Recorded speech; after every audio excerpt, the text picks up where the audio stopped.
जरूरत है। हम जब आए थे तो हमें लगा था कि राज्यपाल महोदय का अभिभाषण होगा और उसमें बिहार की जनता की उम्मीदें होंगी, आकांक्षाएं होंगे, सपने होंगे और साल भर से जनता जिन सवालों को लेकर के जूझ रही है उसको हल करने के कुछ उपाय होंगे। लेकिन बहुत विस्तार से मैंने उसे पढ़ा और कई बार पढ़ा कल से, लेकिन मुझे लगा कि उन समस्याओं को हल करने की दिशा में कोई बात नहीं हुई है। बिहार की कई बड़ी समस्याएं जो हम लोग लगातार देखते रहे हैं, शिक्षा के सवाल पर बड़ी बड़ी बातें हुई हैं। उसमें है कि महिलाओं को इंटरमीडिएट पास करने पर 25,000 रुपया दिया जाएगा, ग्रेजुएशन पास करने पर 50,000 रुपया दिया जाएगा। लेकिन महोदय, शिक्षक दिया जाएगा कि नहीं दिया जाएगा इसकी कोई चर्चा नहीं है। क्या पैसे देने मात्र से हमारी लड़कियां शिक्षित हो जाएंगी? क्या विद्यालयों में, महाविद्यालयों में शिक्षकों की जरूरत नहीं है?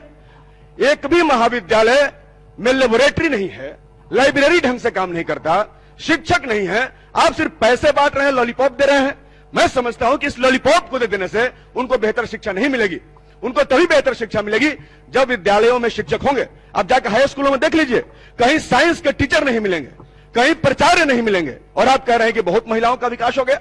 ठीक है, आप 25,000 50,000 दे रहे हैं, उनकी चिंता कौन करेगा? हमारी आशा कर्मी बहनों की एक पैसा आप नहीं देते, लगातार वो आंदोलन करते हैं, उन पर लाठियां चलाते हैं। क्या वो महिलाएं नहीं है? कोई मानदेय नहीं दिया गया, आंगनबाड़ी बहनों का मानदेय नहीं बढ़ाया गया। 5-6 हजार में क्या होता है महोदय? क्या होता है 5-6 हजार में? सहायिकाओं को पैसा नहीं दिया जाता। आज इस महंगाई के दौर में जहां 100 रुपए पेट्रोल हुआ है वहां उनका शोषण हो रहा है।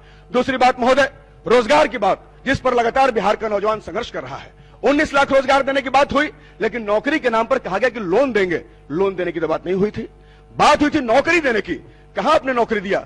कई सारे पद खाली हैं, कहीं बहालियों की बात नहीं है। पूरा का पूरा अभिभाषण में नौकरी कहां है, इसको हम लोग खोजते जा रहे हैं। नौजवान सवाल पूछ रहा है कि भैया नौकरी मिलेगा कि नहीं मिलेगा? आप बताइए कहां नौकरी है, कहां नौकरी दे रहे हैं आप?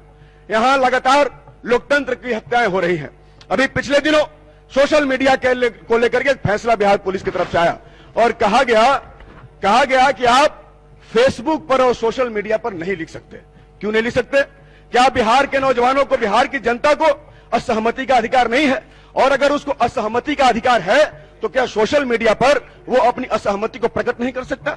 आप कह रहे हैं कि आप आलोचना नहीं कर सकते। क्या माननीय विधायक, माननीय मंत्री, माननीय सांसद या किसी बड़े ऑफिसर की आलोचना अगर हम सोशल मीडिया के माध्यम से करते हैं तो ये कहां से गलत है? लेकिन सोशल मीडिया पर लिखने पर रोक लगा दिया गया और कहा गया कि अगर सोशल मीडिया पर लिखिएगा तो आपके ऊपर कार्रवाई हो जाएगी। अभी कहा गया कि धरना प्रदर्शन करने वाले लोगों को सरकारी नौकरी नहीं मिलेगी। महोदय, माननीय मुख्यमंत्री और तमाम यहाँ के जो नेता हैं, मैंने सुना है और बहुत गर्व से वो लोग कहते हैं कि वो जेपी आंदोलन की उपज है। बहुत आंदोलन हुआ था उस दौर में, हम भी जेपी आंदोलन को हमने पढ़ा है, लेकिन उस समय भी धरना प्रदर्शन हुआ।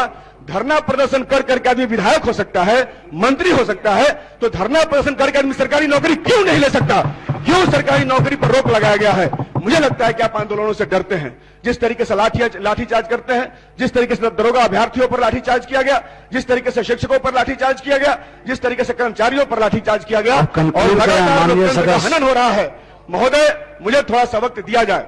सही बात है, हम लोग नए सदस्य हैं, तो नए सदस्यों को अगर सिखा रहे हैं तो थोड़ा बोलने का भी मौका दीजिए और थोड़ा सा बोलने का भी मौका महोदय हम लोग को दिया जाए। आप लोग चाहेंगे तो हम लोग आगे बढ़ेंगे, हम चाहते हैं कि आप हमें भी बोलने का मौका दीजिए। तो महोदय, मैं ये कह रहा हूं कि बिहार की सरकार भी मोदी सरकार की तर्ज पर यहां लोकतंत्र की हत्या कर रही है। वहां किसानों के पांव में कीले ठोके जा रहे हैं और यहां धरना प्रदर्शन रोक लगाया जा रहा है। मैं साफ तौर पर मैं कहना चाहता हूं, ये लोकतंत्र की हत्याएं हो रही हैं।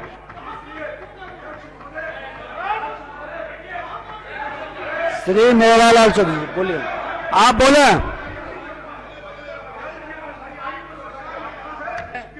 हम अपने पार्टी को धन्यवाद देना चाहेंगे कि उन्होंने, आप माननीय सदस्य बैठ जाएं। महामहिम गवर्नर नए सदस्य हैं और बैठ जाइए।